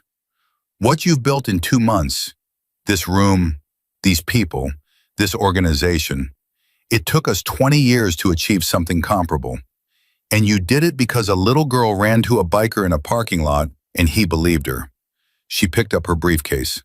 The world is full of people who see something wrong and walk past it. This room is full of people who don't. That's rare, gentlemen. Guard it. She shook Hammer's hand at the door. One more thing, Mr. Sullivan. Yes? The trial. Whitmore's trial is in October. The DA's office is going to want Lily Carter to testify. She's the key witness. Without her, the state charges are weaker. With her, it's a guaranteed conviction. She's 8 years old. I know, and I've seen what courtrooms do to child witnesses. It's brutal. Defense attorneys ask questions designed to confuse and intimidate. The accused sits 20 feet away, staring. Some children shut down completely. Hammer's jaw tightened. What are you suggesting? I'm suggesting that Lily Carter is going to need support that goes beyond what her parents and a victim advocate can provide. She's going to need to see friendly faces in that courtroom, faces she trusts, faces that remind her that she's not alone. We'll be there. All of you? Hammer looked at her with those pale blue eyes, the eyes that had seen war and death in a little girl's coffin lowered into the ground, and another little girl running toward him with tears on her face, and said the only thing there was to say. Every single one. Dr. Hawkins nodded once, turned, and walked to her car. Hammer stood in the doorway of the clubhouse and watched her drive away. Behind him, his brothers were talking, planning, arguing about logistics and schedules and training protocols. The clubhouse hummed with an energy it had never had before. Not the reckless energy of a Saturday night ride, but something deeper, steadier. The energy of men who'd found a reason to be better than they thought they could be. His phone buzzed. A text from an unknown number. Mr. Sullivan, this is Karen Carter, Lily's mom. Lily asked me to send you a message. She says, tell Hammer I'm not scared anymore. Tell him thank you for believing me. Tell him I want to be brave like him when I grow up. Hammer read it 3 times. Then he sat down on the clubhouse steps, put his face in his hands, and wept. Not from sadness, not from grief, from something he hadn't felt since the day Sarah was born. The overwhelming, terrifying, beautiful understanding that a child believed in him, and that this time he wouldn't let her down. When he finally lifted his head, Brick was standing in the doorway behind him, pretending not to notice. You good? Yeah. Hammer wiped his face with the back of his hand and stood up. I'm good. Judge wants to go over the training schedule for the Knoxville chapter. Tell him I'll be there in 5. Brick went inside. Hammer pulled out his phone, looked at Karen Carter's text one more time, and typed a reply. Tell Lily she doesn't need to be brave like me. She already showed me what brave looks like. I'm trying to be brave like her. He hit send, put his phone away, and walked back inside to build the thing that Lily Carter's courage had made possible. October came fast. Hammer stood in front of the bathroom mirror at 5:47 a.m. on the morning of the trial, doing something he hadn't done in over a decade. He was putting on a tie. His fingers fumbled with the knot 3 times before Brick, who'd been waiting in the hallway, pushed the door open and did it for him without saying a word. I look ridiculous, Hammer said. You look like a man going to court. Same thing. They drove to the Blount County Courthouse in Hammer's truck. No bikes today, Judge had insisted. No leather vests in the courtroom. No patches. No club insignia. Suits and ties or slacks and collared shirts. Every man clean-shaven or neatly trimmed. Every tattoo covered where possible. "We're not there to intimidate," Judge had told them at the briefing the night before. "We're there to support a witness." The jury sees 36 bikers in leather. They think, gang. They see 36 men in dress clothes sitting quietly. They think, community. Perception matters. 34 Hells Angels showed up. 2 were on the road and couldn't make it, but they called Hammer at 6 a.m. to say they were riding all day with Lily's name on their gas tanks. Every other brother was present. Cleaned up, pressed, polished, and unrecognizable. Brick in a navy blazer that strained across his shoulders. Viper in a gray suit he'd borrowed from his brother-in-law. Shadow in all black, naturally. Torch in a dress shirt that still had the store creases because he'd bought it the day before and didn't own an iron. Preacher in a 3-piece suit that fit him perfectly because, as it turned out, Preacher had been a church deacon before the club and still owned proper clothes. Knox, the former state trooper, adjusted his tie in the courthouse lobby and looked around at his brothers. "I've been in 100 courtrooms. Never thought I'd be walking into one with you animals looking like a Wall Street conference." "Don't get used to it," Brick muttered, tugging at his collar. They filed into the courtroom and filled 2 full rows of the gallery.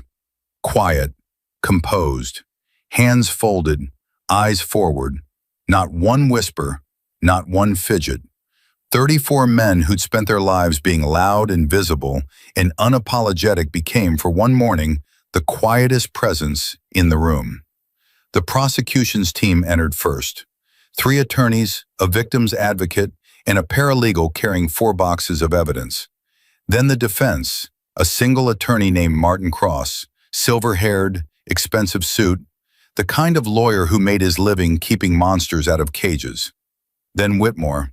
He shuffled in, wearing an orange jumpsuit, wrists shackled, flanked by 2 marshals. He'd lost weight, his face was gaunt, his eyes hollow. He looked like a man who hadn't slept in 3 months, which, according to his jail records, was close to the truth. Hammer watched him cross the room, felt nothing, not rage, not satisfaction, nothing. The fire had burned down to something colder and more useful. A steady, patient certainty that what was about to happen in this courtroom was exactly what needed to happen. Whitmore sat down at the defense table. His eyes swept the gallery, landed on the 2 rows of quietly dressed men, and froze. He recognized them. Hammer saw it, the flicker of terror, the blood leaving his face, the involuntary flinch. Whitmore leaned toward his attorney and whispered something. Cross glanced back at the gallery, then whispered something back. Whitmore's shoulders hunched inward like a man trying to make himself smaller. The judge entered, Honorable Margaret Chen, 58, sharp-eyed, no nonsense. She surveyed the packed courtroom, noted the gallery, noted the media in the back rows, and called the proceedings to order. The prosecution's opening statement took 40 minutes. Assistant DA Rebecca Torres, no relation to the detective, laid out the case with surgical precision. The theft at the fair, the discovery of the evidence, the confession, the search warrant, the 12,000 images, the encrypted hard drive, the network of 11 men, the journal with 43 children described in detail. The defendant, Torres said, standing directly in front of the jury, did not stumble into this behavior. He cultivated it. He refined it. He networked with other predators to share techniques and material. He kept a journal, handwritten, meticulous, spanning 7 years, in which he documented children he observed at public events, their physical descriptions, what they were wearing, where their parents were, how distracted those parents seemed. He was studying vulnerabilities. And on July 14th of this year, at the Jefferson County Summer Carnival, he acted on those observations for at least the 19th documented time. She paused. He was caught because an 8-year-old girl saw him, and that 8-year-old girl did something extraordinary. She told someone. The defense's opening was brief and careful. Cross didn't deny the facts. He couldn't. There was a confession, physical evidence, and a mountain of digital material. Instead, he argued for context. His client was mentally ill. His client had sought therapy. His client had never physically touched a child. The word escalation was prosecution theory, not established fact. Hammer watched the jury during Cross's opening. 12 faces, some disgusted, some trying to be neutral. One woman in the back row, early 60s, grandmother type, was gripping the armrest of her chair so hard her knuckles were white. The prosecution called its first witnesses. Sergeant Mitchell testified for an hour and a half. Professional, thorough, unshakable under cross-examination. Detective Rivera followed, presenting the digital evidence, the encrypted communications, the network analysis. Then Torres stood up and said the words everyone had been waiting for. The state calls Lily Carter. The courtroom door opened. Lily walked in holding her mother's hand. She was wearing a blue dress, not the white one with the flowers, a new one, chosen carefully. Her blonde hair was pulled back in a neat ponytail. She wore small white shoes that clicked on the courtroom floor with each step. She was 9 now. Her birthday had been in August. She looked small, impossibly small. A child in a room built for adults, walking toward a chair that would put her face to face with the man who'd violated her and 11 strangers who would decide what happened next. Hammer's hands tightened on his knees. Beside him, Brick stopped breathing. Preacher's lips moved silently, praying probably. Shadow sat rigid, every muscle locked. Lily climbed into the witness chair. The court clerk adjusted the microphone down to her height. The victim's advocate sat in a chair beside the stand, close enough to reach if needed. Torres approached gently. Lily, can you tell us your name and how old you are? Lily Marie Carter. I'm 9. I just had my birthday. Happy birthday, Lily. Can you tell us what happened on July 14th at the Jefferson County Fair? Lily took a breath. Her eyes swept the courtroom. They passed over the defense table, and for 1 second, she looked at Whitmore.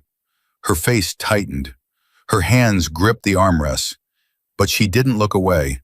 She held his gaze for a full 2 seconds, and then she turned back to Torres with her chin raised. I went to the bathroom near the game booths.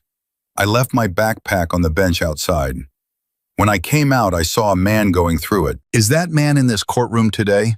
Lily pointed at Whitmore. Her hand was steady. That's him. What did you see him do? He took my underwear out of my backpack. I saw him put them in his front pocket. Then he zipped my bag back up and walked away fast. What did you do then? I tried to follow him, but there were too many people. I lost him near the funhouse. And then what did you do? Lily paused. For the first time, her composure flickered. Her lower lip trembled, just slightly. I was really scared. I didn't know what to do. I looked for a police officer, but I couldn't find one. I looked for my parents, but they were at the livestock barn. So what did you do? I ran to the parking lot. I saw the motorcycles and the big men standing next to them. Why did you choose to approach them? Lily's answer was so simple it cut through every person in that courtroom like a blade. Because they looked strong enough to help. Torres let the words hang. Then, what happened when you approached them? I went to the biggest one. His name is Hammer. I told him what happened. He kneeled down and looked at me and asked me to say it again. And I could tell he believed me. Right away, he didn't ask me if I was sure. He didn't ask me if maybe I was wrong. He just believed me. Hammer's vision blurred. He blinked hard. Brick's hand landed on his forearm and gripped. And what did he do after you told him? He told me I was brave. He told me to stay with his friend Brick. And then he went to find the man. Did you feel safe? Yes. For the first time since it happened, I felt safe. Torres turned to the jury. Let them sit with that. Then she finished her direct examination with careful, methodical questions about the sequence of events, the description Lily had given, and the identification of the evidence. Cross approached for cross-examination. He was careful. He knew the jury was watching. He knew that one wrong move with a 9-year-old witness would destroy his client's case faster than any evidence ever could. Lily, you said you saw the man take something from your backpack. How far away were you? Maybe from here to that wall? She pointed to the courtroom wall, roughly 30 feet. That's quite a distance. Are you sure you could see clearly what he took? I have really good eyes. My doctor says I have perfect vision. A quiet ripple of something, admiration maybe, passed through the jury. You said the man put something in his front pocket. Could you actually see what the item was from that distance? It was pink. It was small. It was my extra underwear that my mama packs for me. I know what my own stuff looks like. Cross tried 3 more angles. Lily didn't waver. Not once. She answered every question directly, clearly, and with the unshakable certainty of a child who knew exactly what she saw and refused to be talked out of it. When Cross sat down, Torres stood for redirect. Lily, one more question. After all of this, the incident, the police, the investigation, and now this trial, is there anything you want to say? Cross objected. Torres argued relevance. Judge Chen overruled. Lily looked at the jury, 12 strangers. Then she looked at the gallery, at her parents, her mother crying quietly, her father sitting rigid with his arm around his wife. At the rows of quietly dressed men she recognized even without the leather and the patches. I was really scared that day, she said. I'm still scared sometimes. But my mama told me that being brave doesn't mean you're not scared. It means you do the right thing even when you are scared. I told the truth because I didn't want him to do it to another kid. And the police found out he already did it to a lot of other kids. So I'm glad I told. I'm glad I was brave. She looked directly at Whitmore. And I'm not scared of you, not anymore. The courtroom was silent. The grandmother on the jury wiped her eyes with the back of her hand. 2 other jurors looked down at their laps. The court reporter's fingers had stopped moving. Hammer's right hand, the one with Sarah across the knuckles, pressed flat against his chest. Judge Chen called a recess. In the hallway, Lily ran straight to Hammer.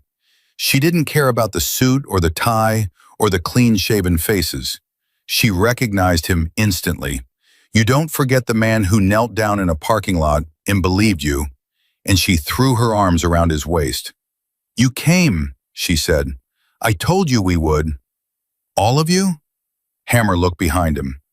33 men in dress clothes stood in the courthouse hallway.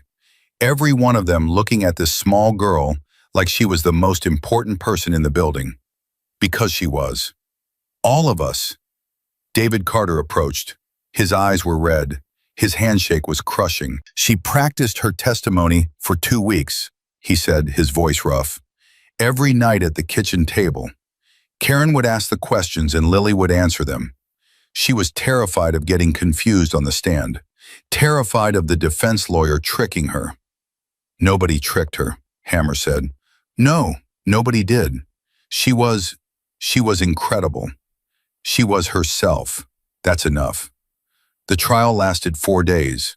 The prosecution presented 17 witnesses, 340 pieces of evidence, and expert testimony from FBI digital forensics specialists. The defense presented a psychiatrist who testified about Whitmore's mental health history and a character witness, his sister, who sobbed through her testimony and begged the jury for mercy. The jury deliberated for 91 minutes. Guilty on all 23 federal counts. Guilty on all state charges. Guilty on every single count brought against Gregory Dean Whitmore. When the verdict was read, Whitmore collapsed forward onto the defense table. His attorney put a hand on his back. The marshals moved closer. In the gallery, Karen Carter let out a sound. Not a scream, not a sob, something between relief and grief. The sound of a mother releasing a weight she'd been carrying for 3 months. David put his arm around her and held on. Lily sat between them, very still, and nodded once. Just once. Hammer didn't react visibly. Neither did his brothers. They sat in their rows, quiet and composed, and let the justice system do what the justice system was supposed to do. Sentencing came 6 weeks later. Torres requested the maximum. Cross argued for leniency, citing his client's mental health and lack of physical contact with victims. Judge Chen listened to both sides, reviewed the pre-sentencing report, and asked if anyone wished to make a victim impact statement. David Carter stood up.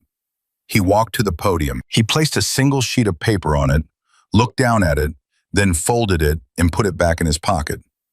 "I wrote something," he said, "but I'm not going to read it. I'm just going to say this. My daughter is 9 years old.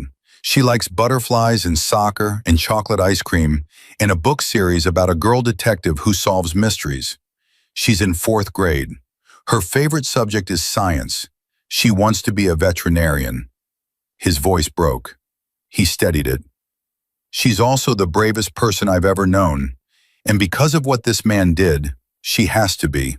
No 9-year-old should have to be brave the way my daughter has to be brave. No 9-year-old should know what a courtroom looks like from the witness stand.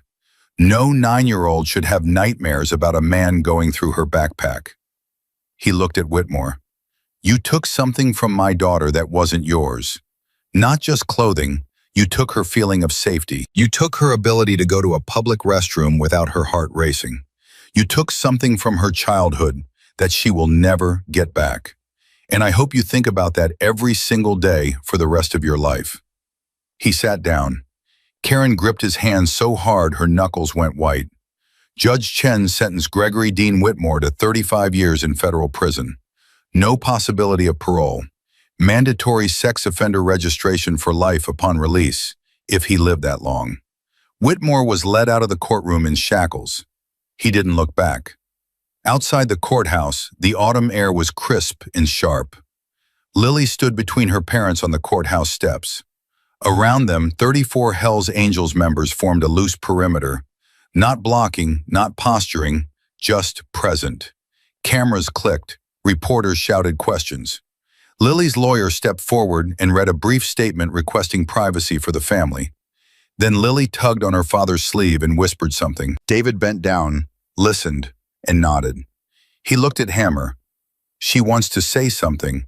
To you." Hammer stepped forward, knelt down on the courthouse steps, dress pants on cold concrete, the way he'd knelt in a gravel parking lot 3 months ago. Lily looked at him. "I heard about Guardian Ride," she said. "Mama showed me the website." "Yeah? You go to fairs and festivals and stuff, so kids have someone to run to."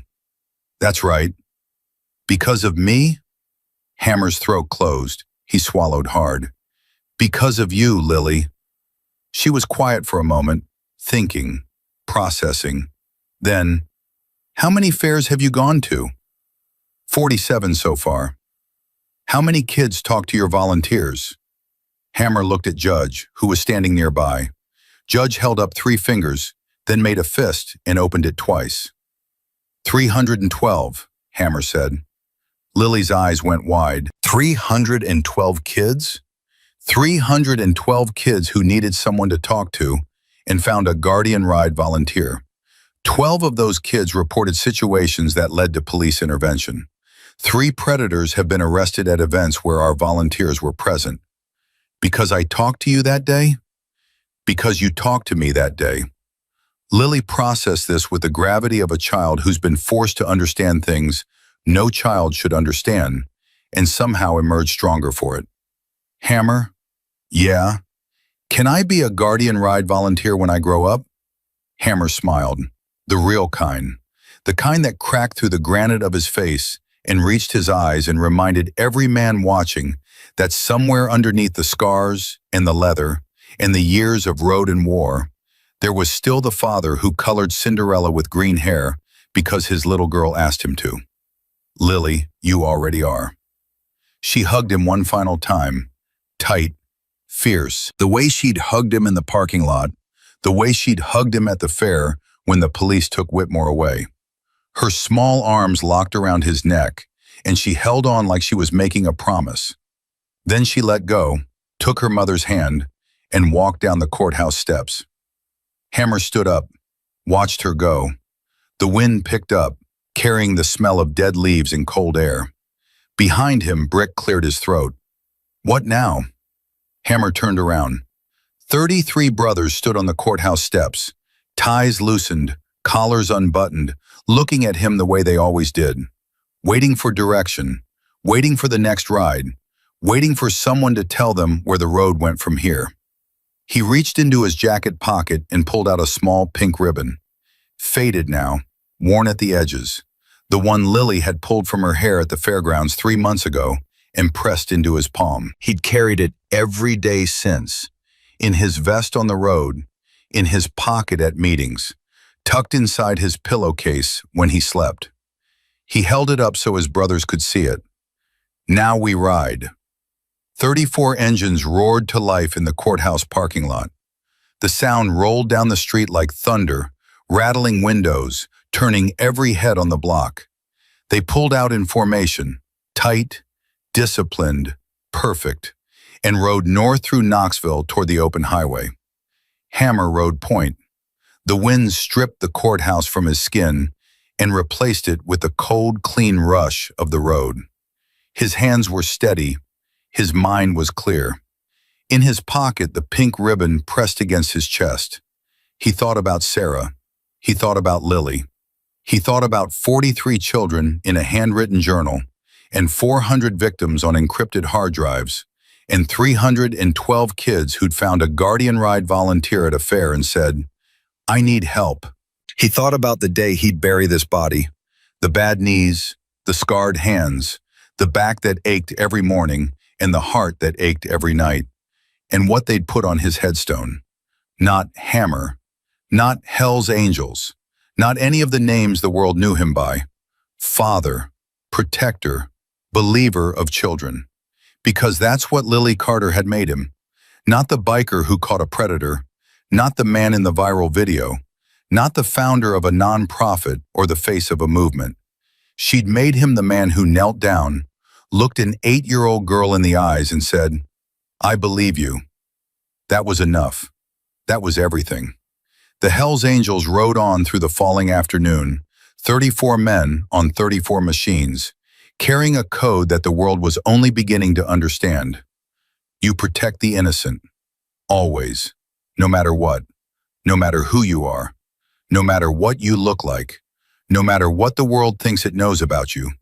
You kneel down, you listen, you believe. And when a child runs to you, terrified, trembling, with tears on her face and the worst words she's ever had to say caught in her throat, you become whatever she needs you to be. That is the promise. That is the ride. And it never ends.